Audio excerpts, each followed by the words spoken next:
today's topic. You all must have performed this activity in your lower standards. That is, if I rub a ruler on my hair and then I take it towards piece of paper, can anyone tell me what will happen?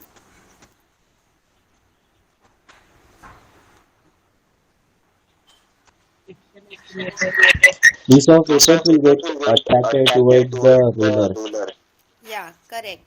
So, do anyone know what do we call that activity? Attraction of paper towards the ruler.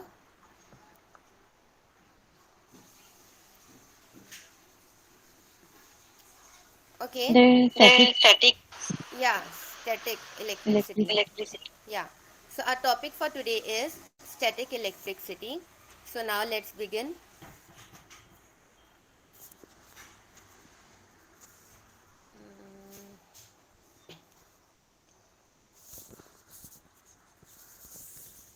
So is this slide visible to everyone? Yes, yes, ma'am. Yeah. So what is electric charge? So we know that there are various objects which are present around us, and each object consists of many tiny particles. So the charges which are present in this object, it is usually in a hidden state. So we need to keep this in mind that two types of charges are present in equal number in all these substances.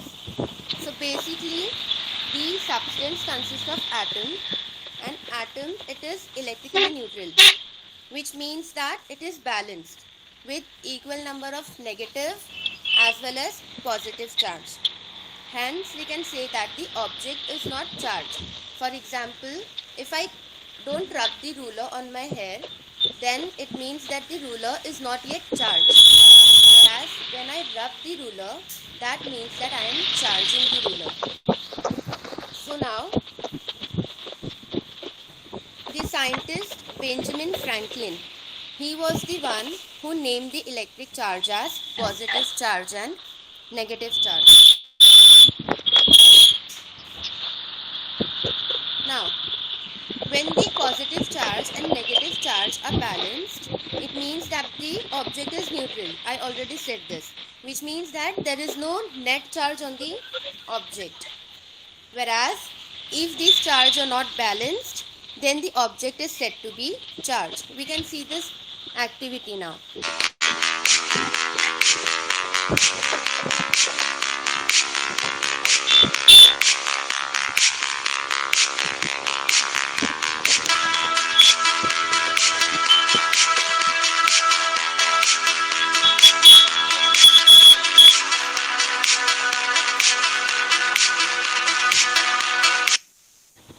So, if you all must have watched this experiment, the balloon in the start was not charged. However, when we rubbed the surface on the woolen cloth, it got some charge because the charge got transferred and exchanged, and hence it attracted the pieces of paper towards it. Understood?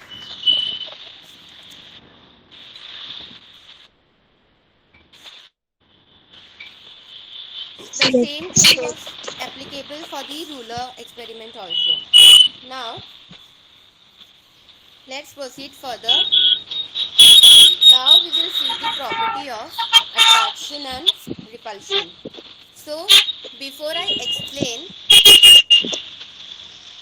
let's watch this video first. 1 minute.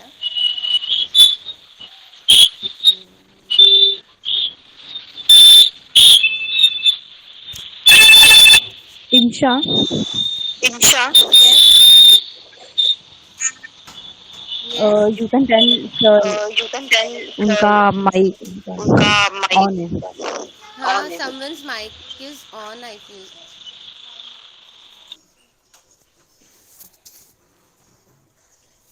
So, I'm playing the video now. Like charges repel, and unlike charges attract each other. Let us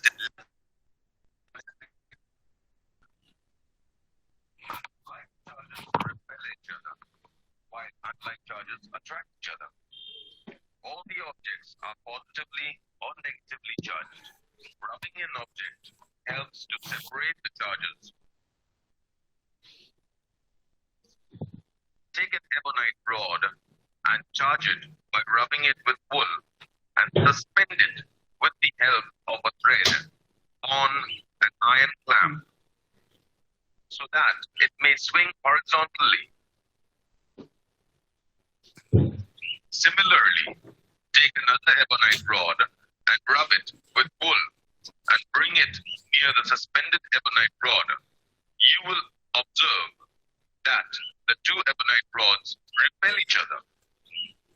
Now, take a glass rod and rub it with silk to charge it. Bring the charged glass rod near to the suspended ebonite rod.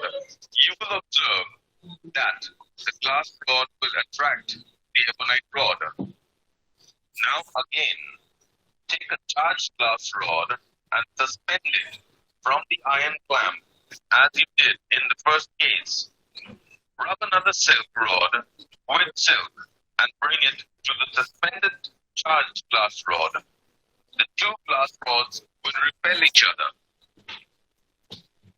Conclusions of the experiment are: all the substances are made of atoms, and an atom contains charged particles. The particles are positively charged and negatively charged. The particles that carry negative charges are called electrons, and the particles that carry positive charges are called protons. So, substance having equal number of protons and electrons means that the negative and positive charges are equal. Hence, they balance each other and make substance electrically neutral. But when we rub any object against another object, some of the negative charges, like electrons, travel from one object to another. The object losing negative charges becomes positively charged, whereas the object receiving negative charges becomes negatively charged. Hence, in the experiment demonstrated, the glass rod, when rubbed with silk, becomes positively charged, and ebonite rod, when rubbed with wool, becomes negatively charged. We conclude that two negatively charged objects, like the ebonite rod, repel each other. Two positively charged objects, like the glass rod, repel each other. A positively charged object, like the glass rod, attracts a negatively charged object, like the ebonite rod.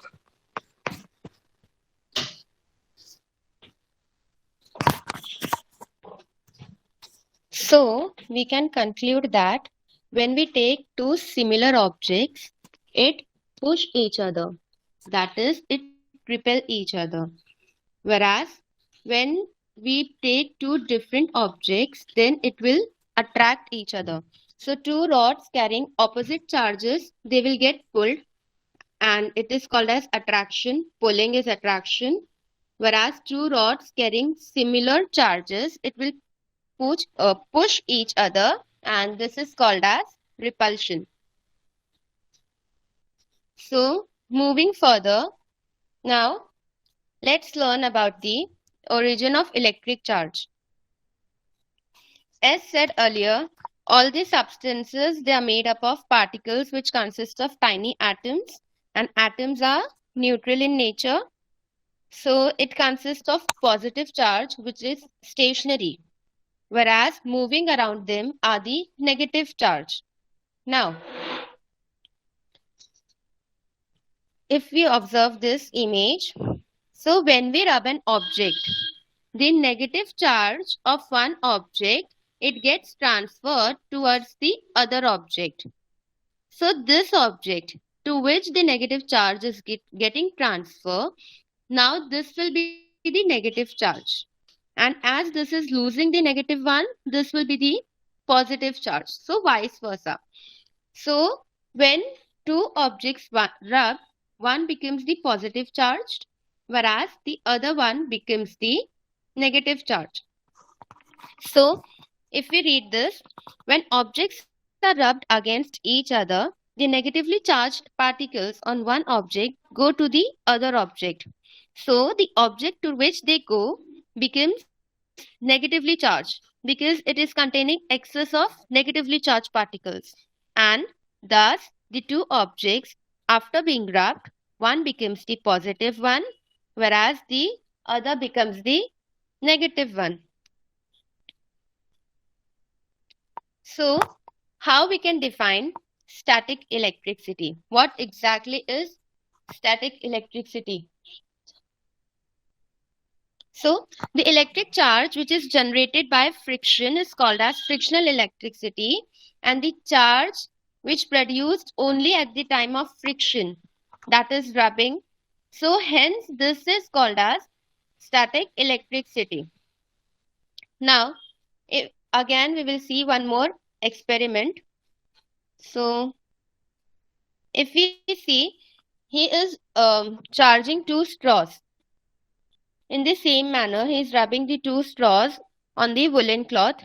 One straw he kept on the bottle, and now the other straw he is just moving around.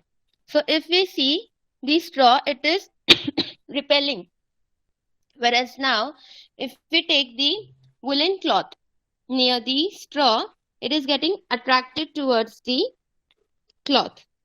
So, again, this proves that when two similar objects are charged in the same manner, it will repel. Whereas if two different objects will take towards them, so it will attract. So, electrically charged objects attracts uncharged objects, and there is repulsion between like charge and attraction between unlike charge. So if you must have observed this video, so now can anyone tell me what will happen if I take a charged straw near the uncharged straw? Repulsion will occur or attraction will occur?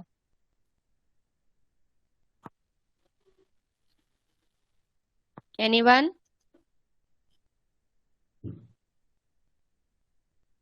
Am I audible? Yes. Okay. So, if I take a charged straw near the uncharged straw, attraction will occur. Whereas, if two straws carrying similar charges are brought towards each other, then what will happen? Repulsion. Correct. Repulsion will occur. And if a charged straw and a oppositely charged cloth is used for rubbing, then what will happen?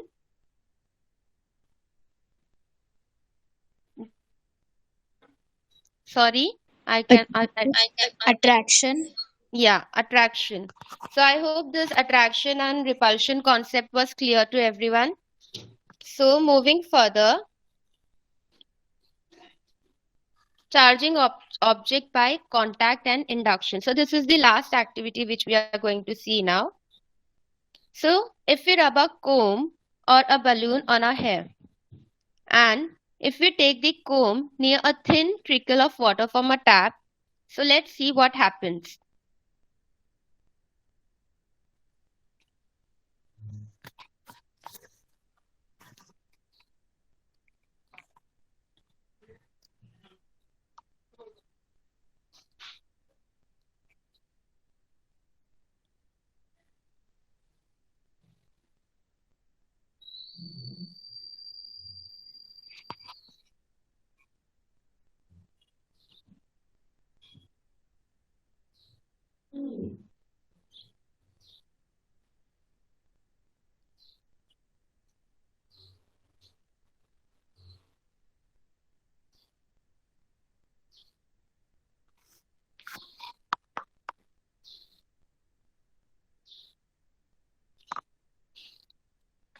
So, what did we understand by watching this demo?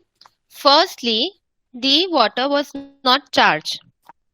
So, when we rubbed the comb being negative charge, when it came near water, so the charges got transferred and it became positive. So, the comb is now negatively charged, whereas the water, it is positively charged. And since both the charges are opposite, the water, it was getting attracted towards the comb, and hence in the video we saw that the running water was moving towards the comb. Now when we took the comb away, the negative charge of the water came back to its original position, and both the objects, it returned to its original position, and hence we can say that both the objects are now neutral in nature, and hence they were repelling, that is, they were moving away. So the result is the comb had negative nature and the water had positive nature. And because of the attraction, the flowing water, it was getting attracted towards the comb. Whereas the negative particles in the flowing water, it came back to the original position as we moved the comb away. And hence the positive and negative charge, it became equal in number, making the substance neutral in nature, and hence they were repelling each other. So I hope repulsion and attraction, everything is clear to all by watching these demos. Yes, ma'am. Yes, ma'am. Okay. So lastly, we will learn about lightning and lightning strike. So we often heard about damage which are caused by lightning, that is lives are lost, trees gets damaged, property damage, etc. So now let's see why this actually occurs. So the cloud, it consists of many particles like gas and hail particles and air around it. So when these air particles and hails, this rubs within the cloud it gets charged. See, the lower part, it gets charged as the negative one, whereas the upper one, it is the positive charge. And we know that since they are oppositely charged, they will attract. So there is attraction between these charges, and hence this cloud gets actively charged. It gets a tremendous amount of charge. Now, the ground being positively charged, again, here there will be attraction.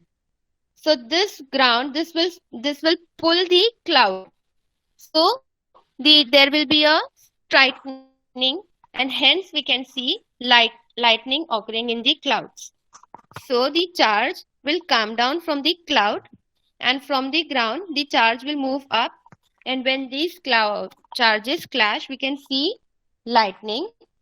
And this is so fast that heat, light and sound all is produced together along with electric current. So air and cloud rub against each other in the sky. The upper one, it is positively charged. The lower one is negatively charged. And heat, light and sound energy are produced along with the electric current. So this is how lightning occurs. Now, lastly, the strike. Attraction between the opposite charge. This is the negative one and this is the positive one.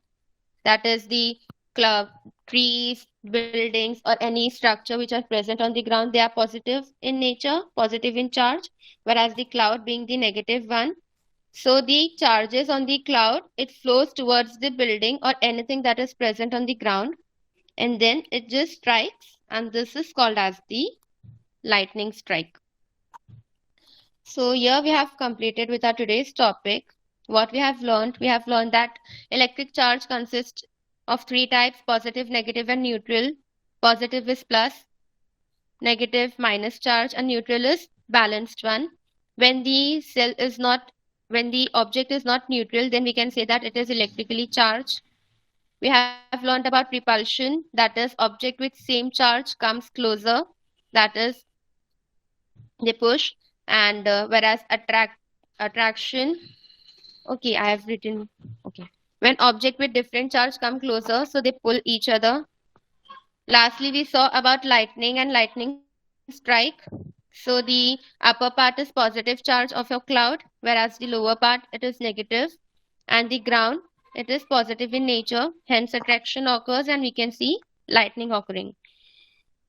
So, understood, everyone?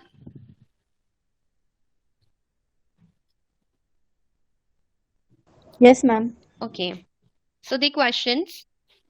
The first question is, what measures will you take to prevent the damage which is caused by lightning? Isha, show Then, all questions. yes, sir, I'm just showing the questions. There is dash when opposite electric. Don't read Okay, also. okay. Just And this is the last question. Homework. uh, Thank you. very nice lesson. But remember one two things. Yes, When sir. you are asking question, so don't give any hint, this or Sir. that. Okay, sir. Let them think about the question. Huh? And in your Okay, sir. evaluation, ask some question related to scientific reasons, give one condition, and what will happen in that condition. Okay, sir.